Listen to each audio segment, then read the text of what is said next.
tous. Si vous aimez vous informer et savoir ce qui se passe un petit peu partout dans le monde, surtout faire le Congo ça, hein, je vous invite à faire comme moi et abonnez-vous sur Koulimedia TV, notre chaîne, et likez, partagez les vidéos et surtout restez connectés.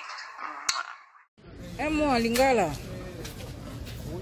En résumé, bana mboka balandiyo à travers le monde, basimba nini na o nyonso mokonza mboka lobaki lobi bino FCC bolobi nini.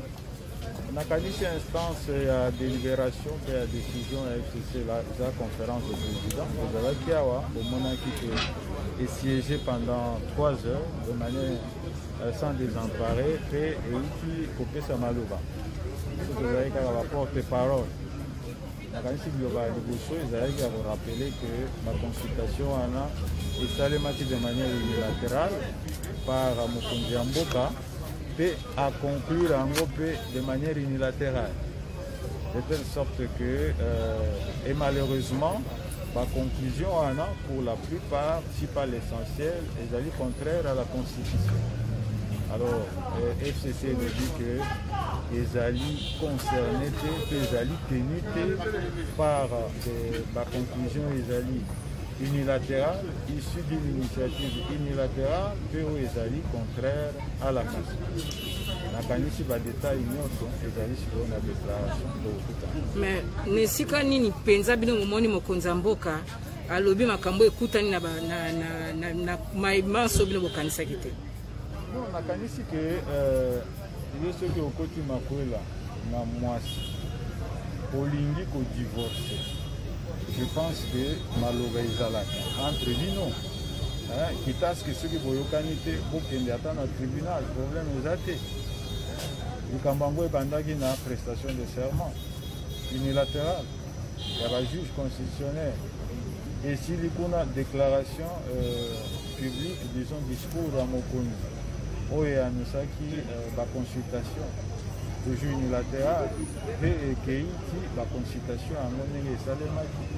Et donc de ce point de vue là, wana ezali mbemba liboso bokoki kozala mariage te epuis à un certain moment yo se détaché kaka ebandi kozwa badécision yo moko de manière unilatérale ya mibale oyokaki ke alingi anone ba informateur. Je crois que mokili mobimba eyebi ke na régime parlementaire ou parlementaire rationalisé, lorsque le gouvernement ezali wana ezali kosala mosala nango eza un problème te oyi onome informateur te. Surtout que le gouvernement a eu un budget. C'est le lieu de communion entre politique et gouvernement, la majorité parlementaire où ils allaient pour porter gouvernement. Donc de ce point de vue, le problème est fait entre le gouvernement et la majorité parlementaire. La constitution a dit que ceux qui il faut changement et intervenir dans la tête du gouvernement, il faut soit il y a mon premier ministre à Monaké, azali dans l'impossibilité il y a accomplir la tâche parce que azali soutenu na majorité ou na kopesa mon konzalobi boza sous majorité te assez à constater en oye lokola moto yamba. Tout à fait, mais c'est simple. Alors azana va député va initier motion de censure contre le premier ministre. Tant on va voter motion de censure ou na premier ministre akopoya. Donc, ceux qui ont la majorité, mais pas contre ça, motion de censure. Le Premier ministre, donc, on a une manœuvre politique. Il faut qu'on respecte la volonté du peuple. Le peuple, mais il faut respecter la volonté à Liboso, du peuple. Et justement, peuple. Ce qui sont aux alliés respecter mon Mboka pour apprendre à qui n'a peuple. Boni boni yépe a voulu respecter ma député au baponami n'a peuple. Ah wa lobby va vendre le bakeza majorité artificielle.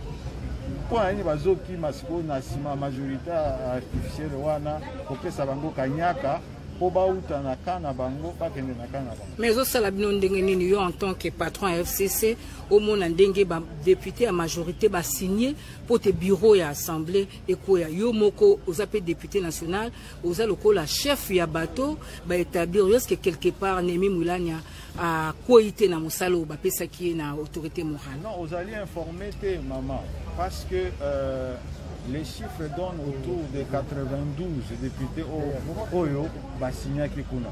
Mais tant que Basignaki Baïbsaki Bango, Basigné Peba Zouambongo Ponani. Likambo yango wana. C'est après que Baïbsi Bango Kezali Pona, Kokwe sa bureau, Ezali Pona, Makambo ya, Union sacrée, ainsi de suite. Mais tant que Bayoki information wana. Les lots, seuls 31 Oyo Bazonga Kite. Bango nyonso ceux qui 64 ceux qui combien bango nyonso bazongaki on a signé motion de soutien il y a bureau les lots là dans 315 signatures il y a motion de soutien majorité na biso ezali à combien ezali à 338 députés et donc au fur et à mesure au moment que tango bazwa ki ba information véridique vérifiable na tina opération wana ebanda kusala na kuna bazungi na ndaku na bango mais problème ya munene ezali mais pona nini tozo sala ba élection pona nini ce qui 2 ans après bokanisi que beaucoup kotsa bulu yeke na makamunyo so yesalemi pona nini bulu yeke za bino te moto bobanda kiango ya lobi bo bloquer partout bo pesier possibilité te ka sala musala asala programme na ye yango alingi asala na bato bakosunga ya kene na programme waza nango pona mboka. Mais maman, makambo ya blocage wana na kanisi batu nyonso basi momoni ke ezali distraction. Parce que bayebi ke cache gérer mboka na 2019 bango moko. Na programme na bango moko ya 100 jours. Pe boyebi esuka ki ndeni ni programme wana. Ba gérer yango na mbongo biso totikaki 1 milliard 800 millions de dollars mbongo biso totikaki. Basilisi mbongo wana et ceux qui n'a procédé. Mais les lots, examen à loi sur la reddition des comptes, ça les maquis. Et mon anaki mbongo, ils allaient utiliser des ba poste nini oyo ezali kozwa mbongo ce qui est sûr eza ba poste ya peuple té donc le kamwana ya blocage ezali likambo penza ya distraction munene mais peuple asi afungola miso awa lobi awa bokei na boma ministre à transport à réussir projet ya ko pesa bana mboka awa ya Kinshasa pe école Mobimba plus de 400 bus mais c'est un projet à haute portée sociale mais bon mon aki que conseiller chef de l'état ndem to aliboso ko loba oui chef de l'état le bagi peuple d'abord bomoni alors qu'il y a ministre FCC ndé a sali projet wana en collaboration avec le gouvernement, pende à jouer résultat wana. Alors, n'est pas bloqué chef de l'État, en même temps, tu peux ça y discours. Discours oyo ezali réellement conforme à l'intérêt à peuple. Qu'on peut ça peuple transport, moyen de transport, ezali quand même, n'est-ce pas, discours politique au petit mogonzi amboka. Gru oyo nani seve pendant kozanga. Drague plutôt, pardon, drague effectivement. Ça fait plus de 30 ans, il paraît, et ça reste une drague. C'est un instrument de haute portée économique et sociale. Il y a grève, n'est-ce pas? Il y a société, puis il y a un mais en même temps, il faut créer un emploi. Il y a Sika. Bon, le ministre FCC, a ça le projet en Wana, a commis ça en Souka. Et ça a un succès à Mokonzi, en même temps qu'ils ont bloqué Mokonzi. Maman Sylvie, Balouba qui a autant de dollars et bando Kokita. Bon, mais que FCC, ils ont bloqué. Babengi, ministre Estelle, le gouverneur de la Banque centrale, Bako Akobungsi Makambouane. Mais tant que Babongi Siango, Nani a fait du staki bango. Donc, tant que tu as Bongisa, tu as bloqué. Mais tant que Makamozo qui est livosoté, pour d'autres raisons, on a toujours bloqué. Nakanisi ata mwana muke asi ayebi ke discours wana ya bouc émissaire likambo ekwe yawo ezali yote ezaka muninga ekwe kuna ezali yote ezaka muninga nakanisi ata mwana muke asi amoni ke tete problème ezali nde yo makambo nyonso ozopromettre ozosalela yango te. Hypothèse oyo FCC azosala tozomona yango, tomoni babus, tomoni olobi nini lisusu drague, tomoni yango, tomonaki ke dollar ekitaki bon emati ezongi lisusu nyo oyo FCC azosala ezomonana mama. Merci. Merci. Déclaration politique du Front commun pour le Congo, FCC en sigle. Réunis en session extraordinaire ce lundi 7 décembre 2020, et après avoir suivi le discours du chef de l'État sur ses consultations, initiées le 2 novembre 2020, la conférence des présidents des partis et regroupements politiques du FCC fixe l'opinion sur ce qui suit.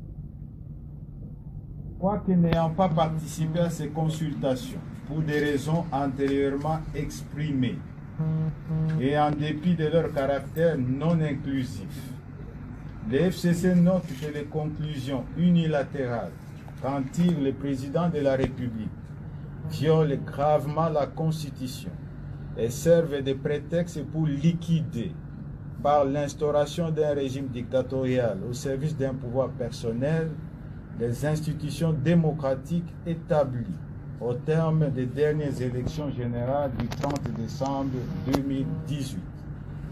En effet, 1.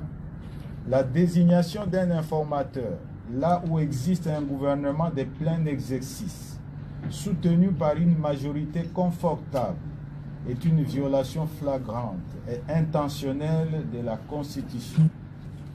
La Constitution ne reconnaît pas au président de la République la compétence de démettre le gouvernement. 2. Le FCC rappelle que dès la constitution de la coalition, constatée par les communiqués conjoints FCC-CACH du 6 mars 2019, il avait une majorité absolue issue des élections des 338 députés nationaux sur les 500 qui composent l'Assemblée nationale, à laquelle se sont juste greffés 47 députés du CACH. Depuis lors, cette majorité a été systématiquement confirmée, y compris il y a quelques jours, à l'occasion du vote du budget de l'exercice 2021, présenté par le gouvernement. Dès lors, nonobstant les multiples actes de corruption avérés à l'endroit des députés nationaux opérés par le CACH, affirmer que cette majorité s'est effritée est sans fondement et contraire à la Constitution. 3. Le gouvernement reste soutenu par une large majorité qui vient de démontrer à travers le vote du budget de l'exercice 2021 qu'elle est au service du peuple. Il revient plutôt au CACH de tirer toutes les conséquences de la décision de mettre fin à la coalition annoncée par son autorité morale en se retirant du gouvernement central et des gouvernements provinciaux auxquels il participe, ce qui entraîne d'office la cohabitation. Cependant, le FCC rappelle que la finalité de l'accord de coalition signé par l'autorité morale du CACH et l'autorité morale du FCC était la paix, la stabilité et le développement du pays. 4. Justifier les projets prémédités d'une dissolution de l'Assemblée nationale en dehors de toute crise persistante entre le gouvernement et l'Assemblée nationale, en prétextant d'une prétendue divergence entre ces deux institutions autour de la question de la prestation des serments des nouveaux juges nommés illégalement à la Cour constitutionnelle, alors que par ailleurs le gouvernement et l'Assemblée nationale avaient le même point de vue sur cette problématique. C'est non seulement falsifier la vérité, mais aussi une tentative de violation grave et intentionnelle de la Constitution. 5. La menace de dissolution de l'Assemblée nationale constitue une intimidation qui n'a pas lieu d'être dans une démocratie, étant entendu par ailleurs que les conditions de cette dissolution, pourtant clairement définies dans la Constitution, ne sont pas réunies. Qu'à cela ne tienne, si le président de la République estime qu'il y a matière à contestation de légitimité des députés nationaux, le FCC rappelle que ces derniers et le président de la République sont issus des scrutins combinés et que cette problématique induirait logiquement l'organisation des élections générales anticipées à tous les niveaux, présidentielles, législatives, nationales et provinciales. 6. Le FCC dénonce de la manière la plus ferme l'usage abusif, flagrant des moyens de l'État par le cash, justice, services de sécurité, police, argent de l'État en vue de faciliter la confiscation des libertés publiques et l'exécution d'un coup d'État constitutionnel. Il rappelle que la dispensation politique actuelle est issue des urnes et que les libertés fondamentales d'expression et de mouvement qui sont constitutionnelles ont été conquises de haute lutte.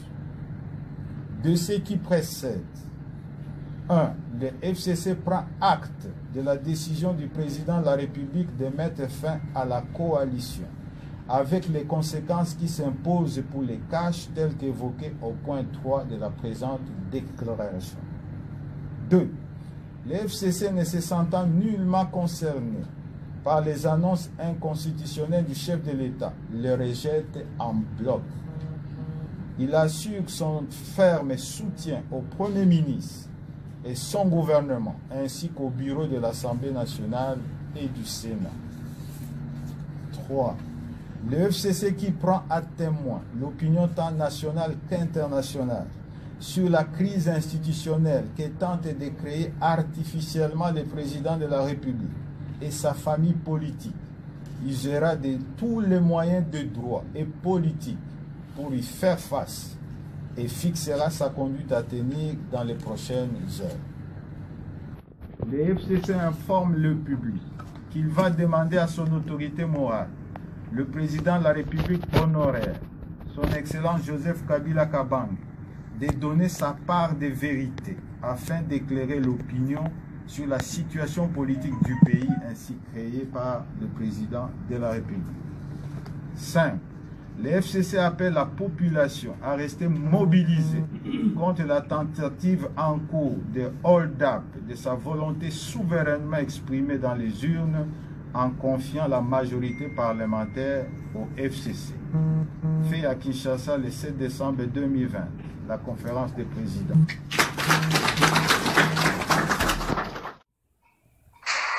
Bonjour à tous, si vous aimez vous informer et savoir ce qui se passe un petit peu partout dans le monde, surtout faire le Congo-ça, je vous invite à faire comme moi et abonnez-vous sur Koulimedia TV, notre chaîne, et likez, partagez les vidéos et surtout restez connectés.